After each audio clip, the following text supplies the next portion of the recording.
परिवार है ये दादाजी को जो परिवार है, दादाजी के जो शरण आए हैं, सब मेरा परिवार।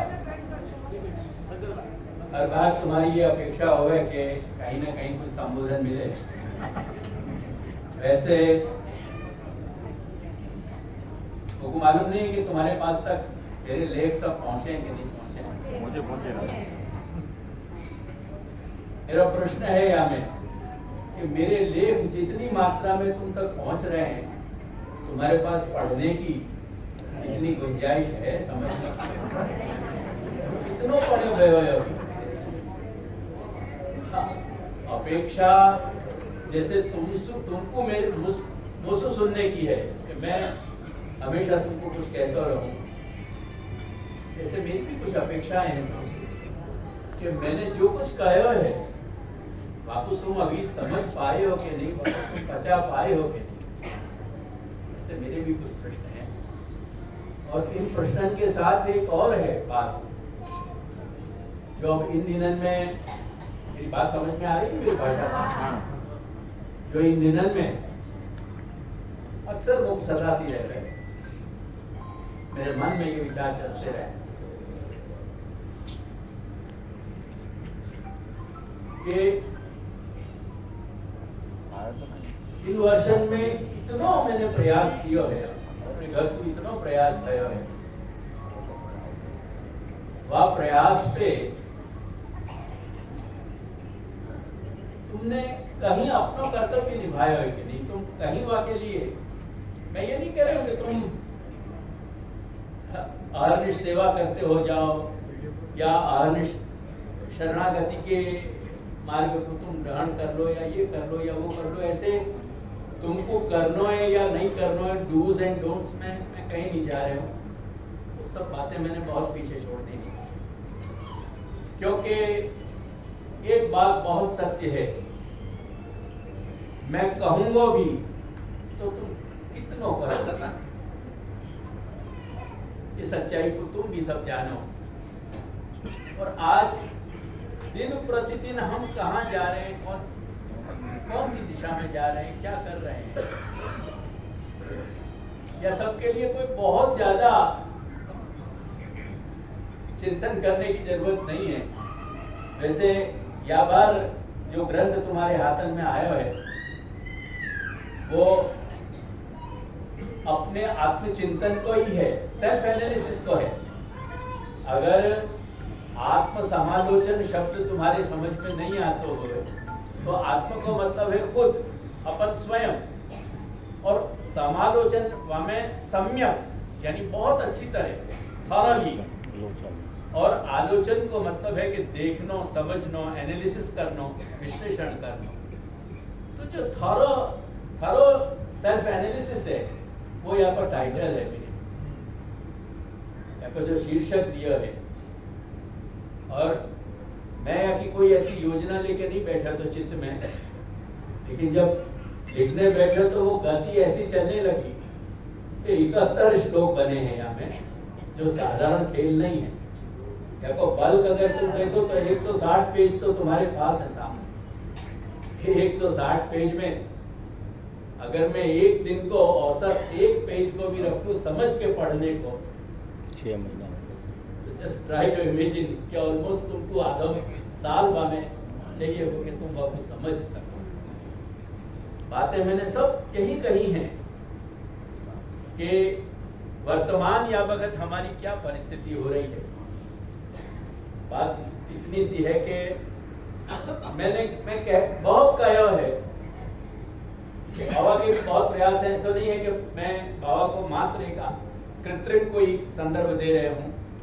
इनके पिछले 20 वर्ष 25 वर्ष को देखे जाए तो महाराष्ट्र से लेकर यहाँ तक में इनके जो प्रयास है भय हैं, वो प्रयास भी बहुत। तो यार कहने को मतलब ये है कि यार घर में कहीं प्रयास की कोई कमी नहीं है, प्रयास की कभी कमी नहीं रही, लेकिन अनुपात यानी कंपैरेटिवली वाको लाभ मेरे घर के तुम सब कितनों ले सके, क्या बात है। क्योंकि बात मैंने कही ना कि आत्मालोचन की है, या को बहुत मोटे तौर पे यदि तुम सब अपने अपने अंदर थोड़ा सा यो झांक के देखोगे तो तुमको ज्यादा नहीं सोचना है। खान पान, रहन सहन और अपना पहराव, अपने विचार और अपनी दिनचर्या, बस ये 4-5 बिंदु पे तुम अभी विचार के देख लो। अभी तुम्हारा दिल कह देगा कि तुम कहाँ खड़े हुए। कितनों हम अपने मार्ग के प्रति, श्री महाप्रभु की वाणी के प्रति हम कितने समर्पित हैं, कितनों हम बात तरफ जानो चाह रहे हैं। जितनी उत्सुकता रख के तुम मुझको सुनना चाहो, बाकी मुझको प्रसन्नता है, लेकिन इतनी ही उत्सुकता अगर मेरे कहे भय श्री महाप्रभु के जो वाणी के सार हैं, उन श्री महाप्रभु के वाणी के सार को थोड़ा समझने को प्रयास करोगे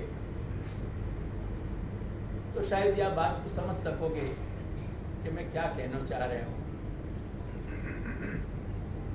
पुरुष सूक्त में एक बहुत अच्छा, वेद में एक बहुत अच्छा एक श्रुति का, भगवती श्रुति का वाक्य है।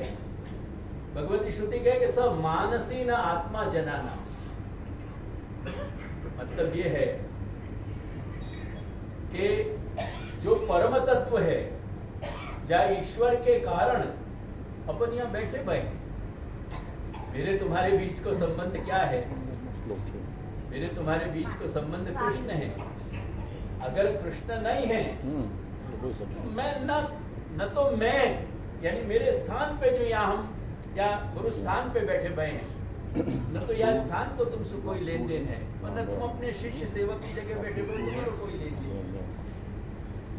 अगर हमारे बीच को संबंध को कोई आधार है तो वो कृष्ण है। वही बात भगवती श्रुति कह रही है क्या? मानसी न आत्मा। आत्मा को शब्द यहाँ परमात्मा को मतलब है। वो परमात्मा कहाँ हमको, कहाँ आकर के बैठे। एक बात समझियो मेरी, मैं कोई शैलो, कोई खोखली बात नहीं कह रहे हूँ। मैं इतनी बात समझाना चाह रहा हूँ कि अपने मानस जगत को तुम समझोगे। अपने मानस जगत में, अपने मानस में, अपने मनोभावन में अगर कहीं तुम्हारे उन विचारन को लाओगे कि जो विचार मनुष्य को सच्ची स्पष्टता दें। मैं एक छोटी सी बात तुमसे पूछूं, रात दिन अगर अपन सिर्फ केवल फास्ट फूड पे चले जाएं और केवल फास्ट फूड खाएं, ईमानदारी से जवाब दीजिए अपने दिल पे हाथ धर के, क्या तुम सब हम अपन मिल के स्वस्थ रह सकेंगे? नहीं। ये मैं गलत नहीं कहलवा रहा हूं, तुमको फोर्स करके नहीं कहलवा रहे हो। तुम्हारे बच्चन के लिए तुम क्यों सावधान रहो कि वो फास्ट फूड ज्यादा नहीं खाए। क्यों जब हमको शुगर आने लगे तो अपने आप हमारी दिनचर्या क्यों बदले, खान पान क्यों बदल जाए? ये सब बेसिक क्वेश्चन से मैं तुमसे पूछना चाह रहा हूं। शरीर की जो तकलीफें हैं, जब हमको कहीं सताने लगे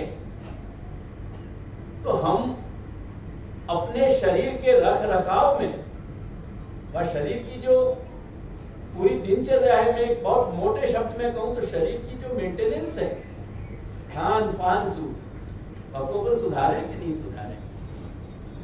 तो कल्पना करो कि केवल हम जो अनपेक्षित, अनर्गल, जो अस्वस्थ भोजन है वही करते रहेंगे तो हमारा शरीर कहां तक वह कुछ झेल पाएगा। ये बात ठीक कह रहे हो ना मैं? कि कोई ऐसी बात कह रहे हो जो तुम्हारे साथ समझ में नहीं आ रही, ऊपर से जा रही है, ऊपर से नहीं जा रही है ना। एग्जैक्ट यही बात आज जा तरह को मानस तुमने सबन ने बना रखियो है। वह मानस में आके वो कृष्ण कैसे बैठे को सब मानस ही ना आत्मा जनाना। वो जन जो कहे गए वो जन सब अपन लोग हैं जो कृष्ण के मार्ग पे जाना चाह रहे हैं। उनके मन में आके वो मानसीन मानस में, मन में, हमारे अंतःकरण में बैठने वालों कैसे बने। अगर हम अस्वस्थ भोजन कर रहे हैं और वाके कारण हम अस्वस्थ बन जा रहे हैं, ये मोटी बात समझ में आ रही है। तो हम जो अस्वस्थ चिंतन कर रहे हैं, असत चिंतन कर रहे हैं, केवल सांसारिक चिंतन कर रहे हैं, तो वो सांसारिक चिंतन सु हमारो मन कहां सु स्वस्थ बन पावेगो, पहले मुझको ये समझा। एक मोटी 2 और 2 4 की बात है, समझिए।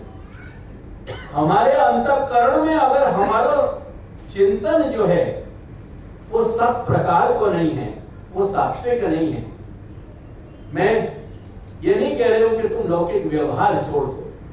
बहुत वर्षों से मैं 2 बात तुमको कहतो चलो आ रहे हूं, अपनी दुनिया और सबकी दुनिया, अपनी दुनिया और सबकी दुनिया, अपनी दुनिया और सबकी दुनिया।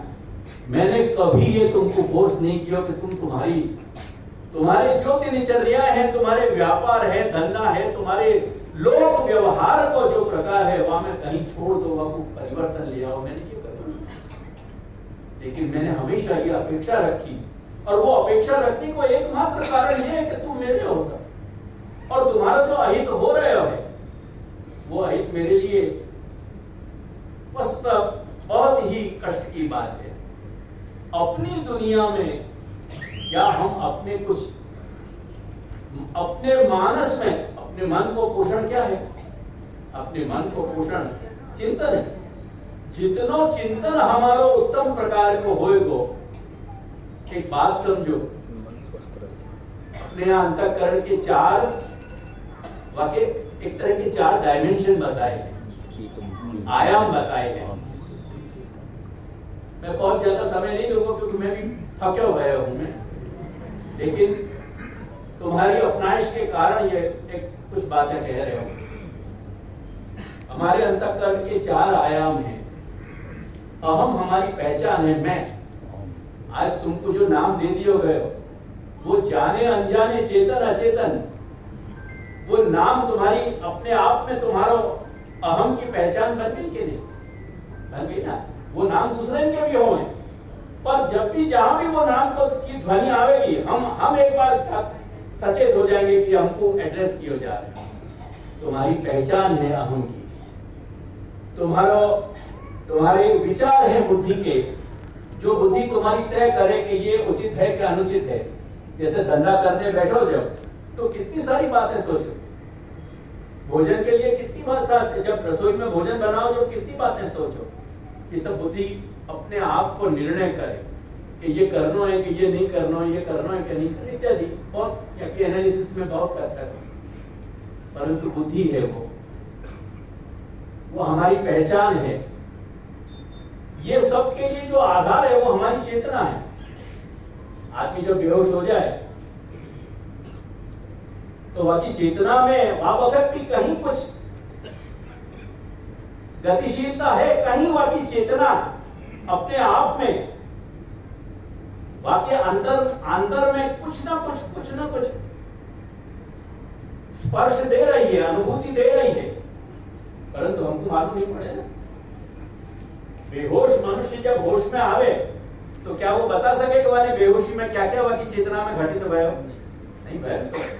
हमारा चित्त जो है अहम, जो हमारी पहचान है, हमारी बुद्धि, हमारा मन, ये सब कुछ विचार ही विचार है।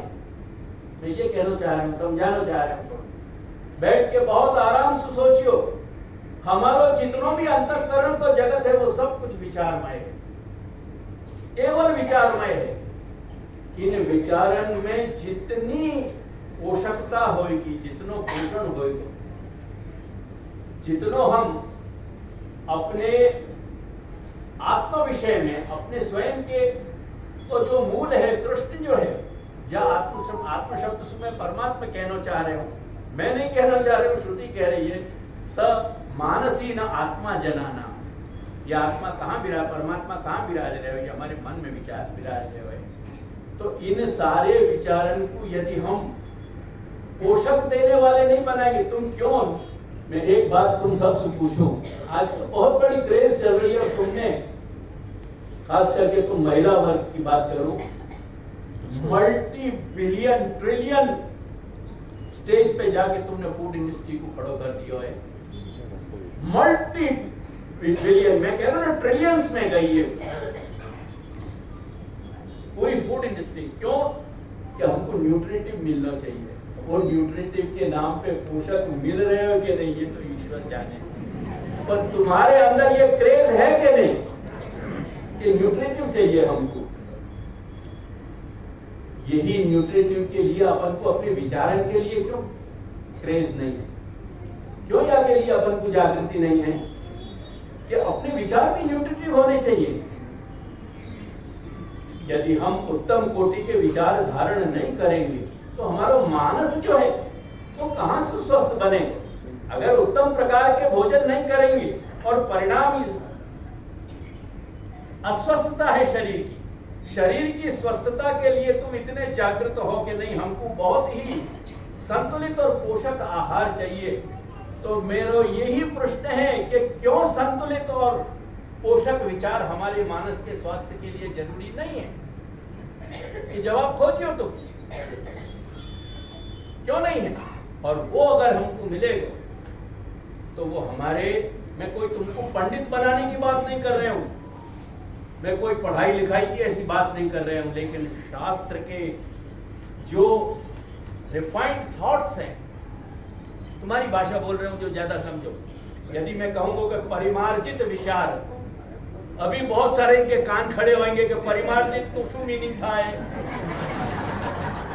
और ये रिफाइंड लेवल के जो थॉट्स हैं, उन विचारों को यदि हम उनको श्रवण करेंगे, उनको हम मन में विचारेंगे, चर्वित चर्वण करेंगे उनको भागोड़ीश्वर ने, वह मन को उनको सोचते रहेंगे, फिर उन पे चिंतन करें कि वेदर ये जो बात कही गई है ये हमारी समझ में आ रही है कि नहीं। बाकी जो प्रोज हैं, बाकी कॉन्स हैं, बाकी कॉन्ट्रारी, बाकी विरुद्ध जो बातें हैं, बाकी अनुकूल जो बातें हैं, उन सब को हमको विचार करना चाहिए। तो जब तक हम अपने अंतःकरण को, अच्छे श्रवण को, अच्छे मनन को, अच्छे चिंतन को, और वाके बाद वो अभिव्यक्ति हमारी आनी चाहिए। अगर हमारे अंदर कुछ विचार चल रहे हैं, मनुष्य मात्र तुम खुद अपने अपने एनालिसिस कर लीजो, विश्लेषण कर लीजो। थोड़ी देर कुछ भी सोचेंगे हम, तो वो सोचने के बाद कोई के साथ शेयर करने की इच्छा हुई, तुम बिना शेयर करे बात नहीं रह सको। आजकल की ये यंग जनरेशन है, तुम देखो कितने चैटर बॉक्स है, बोलते ही रहे वो एक दूसरे से, बिना कम्युनिकेशन के कहीं रुके नहीं सके, कुछ ही नहीं रुक सके। ये मैं उनकी निंदा नहीं कर रहा हूँ, अच्छी बात। यही तरह से वो कम्युनिकेशन भी, अगर वो कम्युनिकेशन जो है हमारे विचारन को, वो रिफाइंड अगर उत्तम है, तो वो हमारे मानस को स्वास्थ्य देने वाला हो।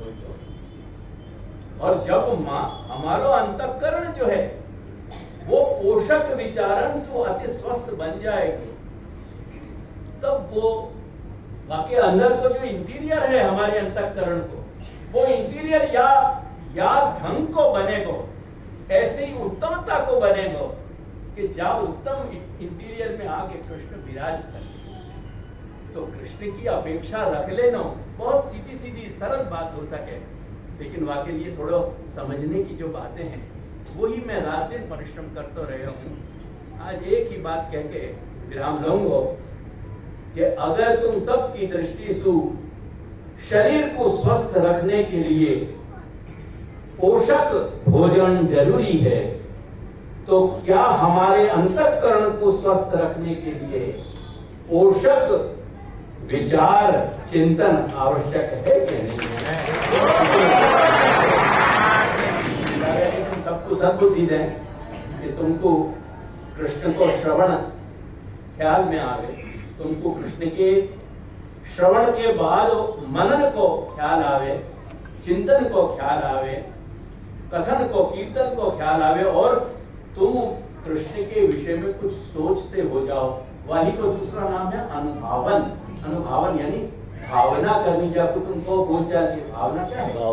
भावना एक लागणी पूर्वक ना विचार ने भावना कहवाए। जब तुम अपने बच्चा के लिए, जब तुम अपने प्रिय के लिए, जब तुम अपने पति के लिए, जब तुम अपनी माँ के लिए, जब तुम अपने पिता के लिए, जब तुम अपने भाई बहन, अगर वो संबंध अभी सजीव हैं, तो ये सब संबंध जो है वो मृत होते जा रहे हैं जगत में। ये तुम्हारा विषय है। मैं આ विषय में ज्यादा कहना नहीं चाहूँ, लेकिन कहीं हमारे माँ बाप, बेटा बेटी, हमारे आत्मजा, हमारी प्रियता, हमारे कहीं परस्पर संबंध अगर जीवंत हैं तो उनको विचार करके देखिए कि वो सारे विचारन पे हमारे जीवन को वो आधार है कि नहीं। तो लागणी पूर्वक जो चिंतन करनो, लागणी पूर्वक विचार करूं, एनु नाम भावना है। अब वो लागणी जो है ना, जैसे बेटा के लिए, बेटी के लिए तुम्हारी लागणी है, तो वो लागणी तो तुमको लोक संबंध से समझ में आ रही है, क्योंकि वो तुम्हारे गर्भ में से पैदा भयो, वो तुम्हारे गर्भ में से पैदा भई है। कृष्ण तुम्हारे गर्भ में से पैदा नहीं भया।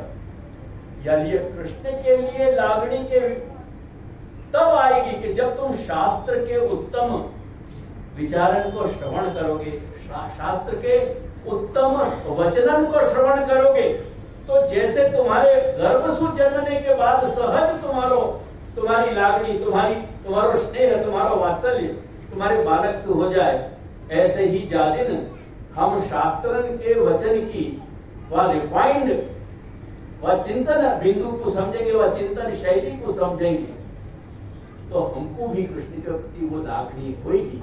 और जब हम वह लागणी पूर्वक कृष्ण માટે જ્યારે વિચારશું, ત્યારે એ શ્રવણ પણ બની શકશે, એ મનન પણ બની શકશે, એ ચિંતન પણ બની શકશે। ફાઇનલી અગેન એક જ વાત યાદ અપાવું છું, જો તમે બધા એટલા મક્કમ છો કે નહીં, સ્વસ્થતા માટે તો સ્વસ્થ ભોજન જોઈએ, સ્વસ્થ ટેવ જોઈએ। શા માટે આપણે આ બધી વાતો કર્યા કરીએ છીએ? समय ऊपर भोजन करवा જોઈએ, समय ऊपर आ करવું જોઈએ, તે કરવું જોઈએ। और अभी यहाँ सब बैठे हुए हैं, अभी हाथ उठवाऊं मैं कि कौन कौन डाइटिशियन के पास जाया है? वो डाइटिशियन से चार्ट बना के लावे ना। मैंने ऐसे डाइटिशियन के, मानस के डाइटिशियन के रूप में मैं भी अथॉरिटी हूँ दादाजी की चरण कृपा से। मेरा घर भी अथॉरिटी है। मैं भी तुमको बहुत सारे चार्ट बना के अब तक दे चुके हूँ। कितनों आचरण भयो उन पे, तुमने कितने वो चार्टन पे ध्यान दियो? लाओ ना तुम चार्ट बनवा के, અને પછી એને ફોલો કરો છો ને, ભલે મહિનો ચાલતો હોય पर करो, ऐसी बात है। यदि स्वस्थ रहने के लिए संतुलित जीवनचर्या, संतुलित दिनचर्या और संतुलित भोजन और पोषक भोजन चाहिए, तो अंतःकरण के लिए भी हमको पोषक विचार चाहिए। वो पोषक विचार ज्यादा घटित होने लगेंगे तुम्हारे अंदर, सब मानसीन आत्मा जनाना, कृष्ण वहां आके विराजे। गोकुल